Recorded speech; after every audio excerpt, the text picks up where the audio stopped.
Susungan syupasa supimwanta asha reka matanala kawasa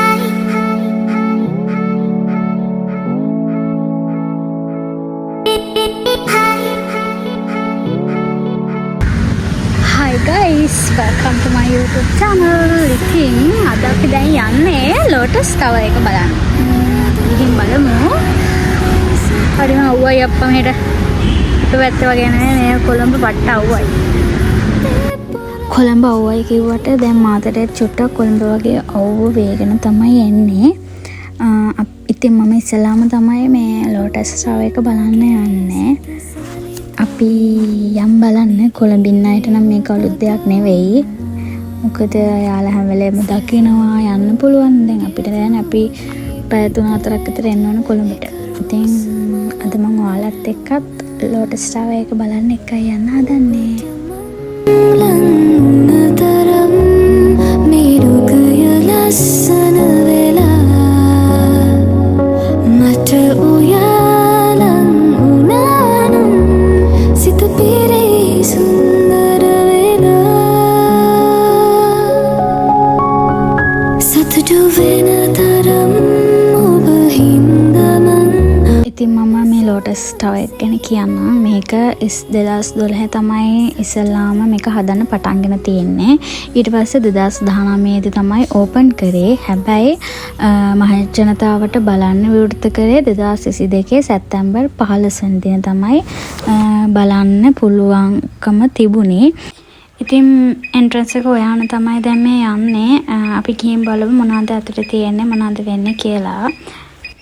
හරිම එක්සයිටින්. මොකද ඉස්සෙල්ලාම තමයි මම මේ යන්නේ නෙළුම් කුළුම් බලන්න. දැන් මේ යන්නේ අපි එන්ට්‍රන්ස් එක හොයාගෙන. එතකොට මේක ඉස්සෙල්ලාම හදන්න ඉඳලා තියෙන පිළියන්දල. හරිද මේ ප්‍රොජෙක්ට් එක. ඊට පස්සේ තමයි දැන් මේ තියෙන තැන රජයේ මැදිහත් වෙලා හදන්න අරගෙන තියෙන්නේ. ඉතින් හරිම සතුටුයි මේ වගේ දෙයක් දකිනකොට ලංකාවේ. මොකද මේ වගේ දේවල් පිටරටනේ තියෙන්නේ. ඉතින් ලංකාවෙත් මේ වගේ දෙයක් හදුව එක ගැන මාරම සතුටුයි.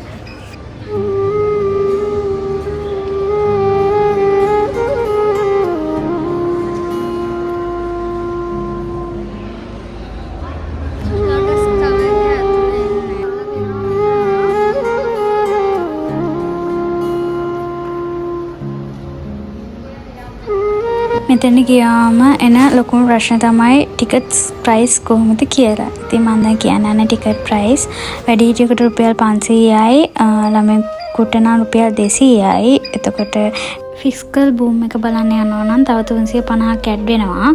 ළමයෙකුට තව 200ක් ඇඩ් වෙනවා. ඒක බලන්න යනවා නම් ඒක ලයිටින් තියටි එකක්. ඒක ගැන මම පස්සේ විස්තර ටික කියන්නම්. අපි යනවා එතෙන්. එතකොට බලමු ඒක කොයි වගේද කියලා.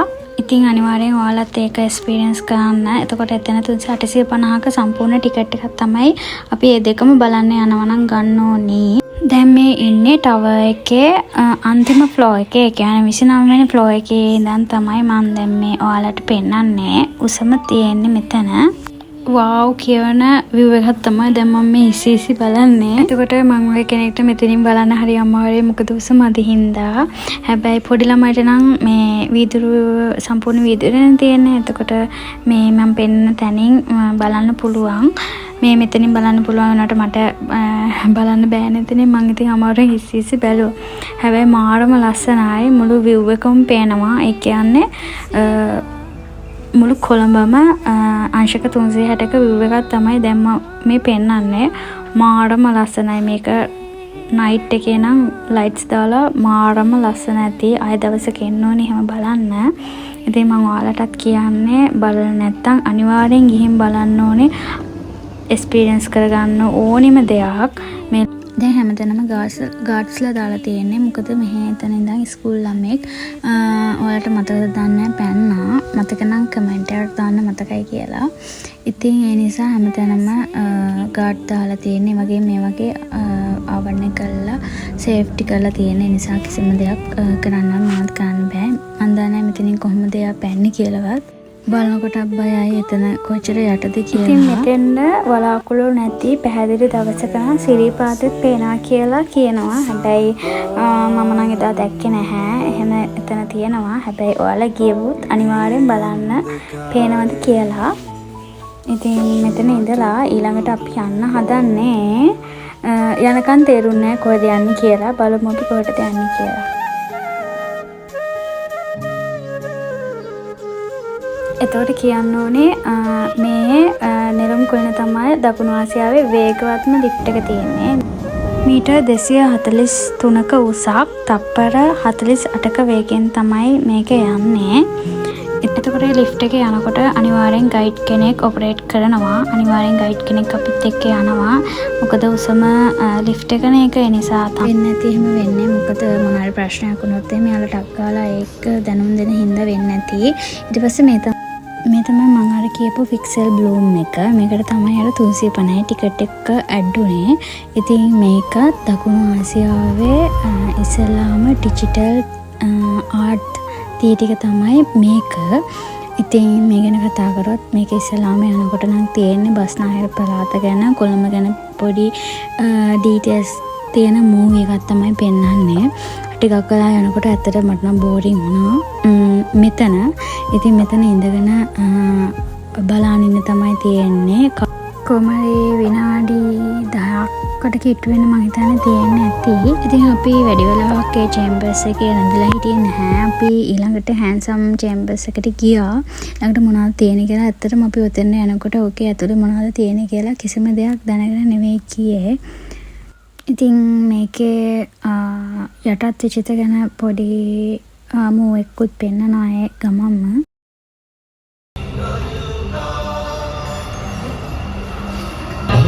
ඇත්තට මේක වැඩක් නෑ. ඔයාලා එන්න එපා මේ පික්සල් රූම් එක බලන්න. මේක අනේ මගලන් දේශින් ගැන කියන හිස්ටරි එක දැනගන්න ඕන නම් මේකට ඇවිල්ලා බලන්න. හැබැයි මට නම් බෝරින්.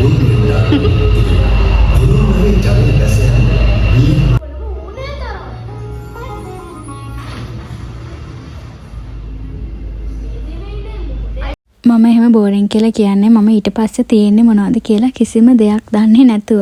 ඉතින් ඇත්තටම මෙතන ඉන්නකොට නම් හරිම බෝරින් ඉඳගෙන ඉන්නවා. අරක ප්ලේ වෙනවා. අර ඉතිහාසයේ චුට්ටක් අහන ඉන්න එක, ඉතිහාසය ඉගෙන ගන්න එක පොඩි බෝරින් ගතියක් එනවනේ. අන්න ඒ වගේ ෆීලින් එකක් තමයි මට එතනදී ආවේ. ඒක තමයි අපි කියන්නේ පිටින් බලන දේවල්, අපි හිතන දේවල් හරිම නැහැ. ඒ සමහර දේවල් ආපහු අධ්‍යයනය කරොත් තමයි අපිට හොඳ දේවල් ලැබෙන්නේ, එක්ස්පීරියන්ස් ගන්න හම්බෙන්නේ. නිසා මට ඒක ලොකු අත්දැකීමක් වුණා. මොකද ඊට පස්සේ ඊළඟට යන තැන දැක්කම මේක බටර්ෆ්ලයි ගාඩන් එකක්. ඇත්තටම අපි මේකේ ඇතුලේ ඉන්නා වගේ එකක් තමයි දැනෙන්නේ. මාරම ලස්සනයි. ෆොටෝ හැම ගොඩාක් ගන්න පුළුවන්, වීඩියෝ හැම හරිම ලස්සනයි. ඉතින් අනිවාර්යයෙන්ම ඔයාලත් ගිහින් බලන්න. කොළඹ ගියොත් ලෝටස් ටවර් එකට මේ එක්ස්පීරියන්ස් එක ගන්න පුළුවන්.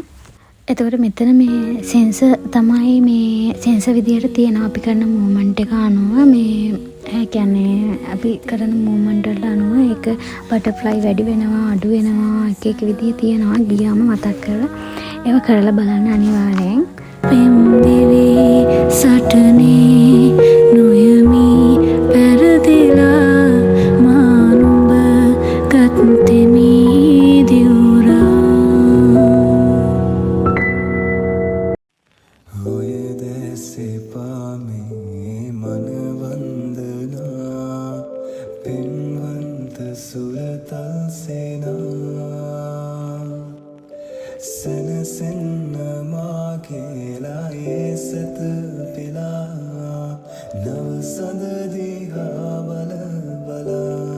ඊළඟට අපි ආවා නියෝන් ජංගල් එකට. මේකෙන් පෙන්නන්නේ ලංකාවේ තියෙන වනාන්තර ගැන. ඉතින් මේක සෙන්සර් කරලා තියෙනවා. අපි මෙතන අඩිය තිබ්බ ගමන් අර තියටර් එකේ අර විදියට සත්‍යය ඒ සත්තා පෙන්නනවා එතනින්. ඉතින් ඒ කොටුවට අඩිය තිබ්බ ගමන් ඊට අදාළ සත්‍යය අර මේකේ පෙන්නනවා.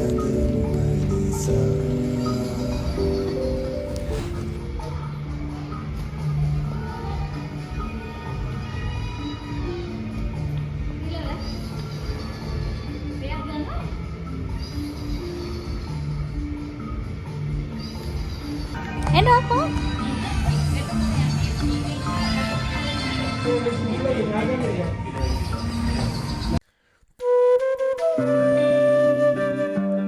मैं पागल थी मैं दिलवाया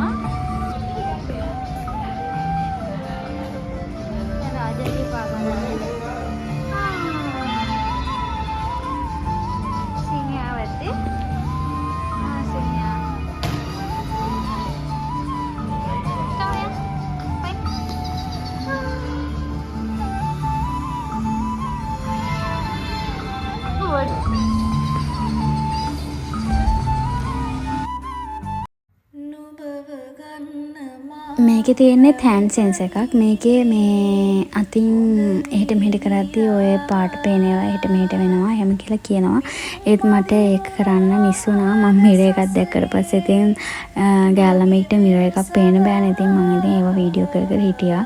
අනික මම දැනන් හිටියේ නෑ. නැත්තම් මම ඒක try කරලා බලනවා.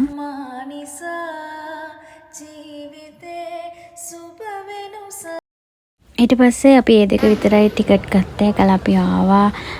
අනිවාර්යෙන් මේ වගේ දෙයක් දැන් ගේම්ස් වල තියෙන මේකක් දැක්කොත් අනිවාර්යෙන් ඒක මම මිස් කරන්නේ නැහැ. ඉතින් එදා try කරලා බැලුවා. බලමු මම එක ටෙඩියෙක් ගෙදර අරන් එනවද කියලා.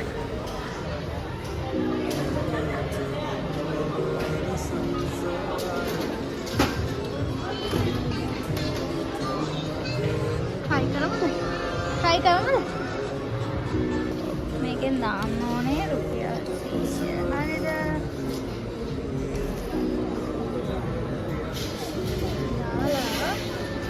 මේ බටන් එක ඔබන්න ඊට පස්සේ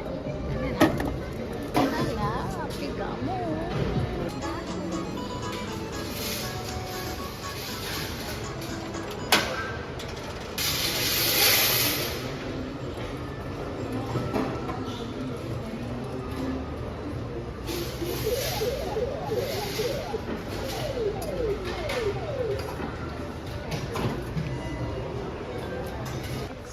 සෑහන දුරයි එක්සිට් ආලතේ ටෙඩියක් ගන්න බැරි වුණා. ඉතින් ආයෙ try කරන්න ගියේ නෑ. එහෙම අපි ගෙදර එන්න මේ ලෑස්ති වුණා. එතන යනකොට shop තියෙනවා.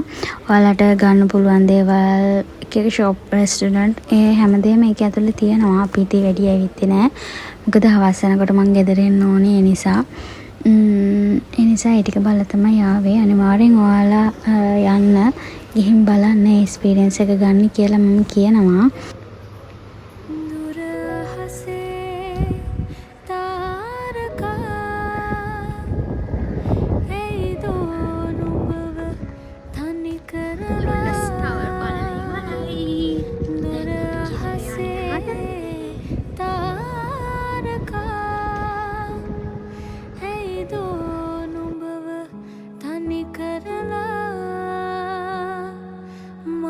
ඉතින් මේ ඒ දවසත් ඒ විදිහට ලස්සනට ගෙවිලා ගියා. මම හරි ආසාවෙන් හිටියේ ලෝටස් ටවර් එක බලන්න යන්න. ඉතින් දුර වැඩි යන්න කෙනෙක් නැති හින්දා මට යන්න බැරි වුණා. අපේ ෂූටින් අංගේ ගියා. එයා අපේ ගෙදර කලින්ම ගිහින් ඇවිල්ලා ඉතින් මේ ගැන වර්ණනා කර කර හිටියා. ඒත් ඉතින් ඒක හදපු මුල් දවස්වල ඕපන් කරපු මුල් දවස්වල තමයි එයා ගියේ. මට යන්න බැරි වුණා. ඉතින් මං හිතුවා මේ අවුරුද්දේ කොහොම හරි යන්න ඕනේ කියලා. ඉතින් ඒ ආසාවත් හරි. ඉතින් කොළඹ ඉන්න අයට නම් ඒක අලුත් දෙයක් නෙවෙයි. හැබැයි අපි දුර ඉඳන් එන හින්දා මට අලුත් දෙයක්. ඉතින් මං වගේ අය තව ඉන්නවා නම් අනිවාර්යෙන් ගිහින් බලන්න. හරිම ලස්සනයි. ඉතින් අද vlog එක හැමෝම බැලුවට ගොඩක් thank you. කලින් vlog එක බැලුවේ නැත්නම් ඉක්මනට බලන්න. ඉතින් මගේ YouTube family එකට මම ආයෙමත් තවත් ලස්සන අලුත් vlog එකක් අරන් එන්න try කරනවා ඉක්මනින්. ඉතින් එතකන් ඔයාලා පරිස්සමෙන් සතුටින් ඉන්න ඕනේ.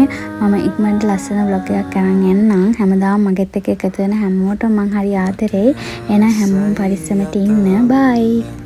ඔබේ මුවංග සිප ගන්න ඔබේ මුණ සේනාවෙන් හැමදාම පුරවන්න දුක දැනෙන විට නුඹට මට තුරුලුව සැනසෙන්න මට ඕනේ